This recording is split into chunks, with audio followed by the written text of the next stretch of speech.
প্রথম বিশ্বযুদ্ধের সমাপ্তিতে কোন চুক্তি স্বাক্ষরিত হয়? দেখেন কি বলেছে, প্রথম বিশ্বযুদ্ধের সমাপ্তিতে কোন চুক্তি স্বাক্ষরিত হয়েছে? কিসের সমাপ্তিতে? বিশ্বযুদ্ধের সমাপ্তিতে।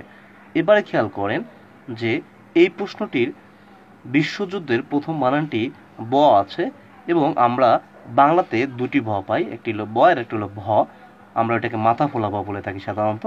তো এই শব্দটি যেহেতু ব দিয়ে আছে, তাহলে এটির শেষে স্বাক্ষরিত যে চুক্তিটি হয়েছে সেটিও ব দিয়ে হবে। তো চলুন আমরা অপশনগুলো টেস্ট করি। সেভার্স চুক্তি, এটি দন্ত স দিয়ে শুরু হয়েছে, কাটা। লুজন চুক্তি, এটি ল দিয়ে শুরু হয়েছে, কাটা। প্যারিস চুক্তি, এটি প দিয়ে শুরু হয়েছে, কাটা।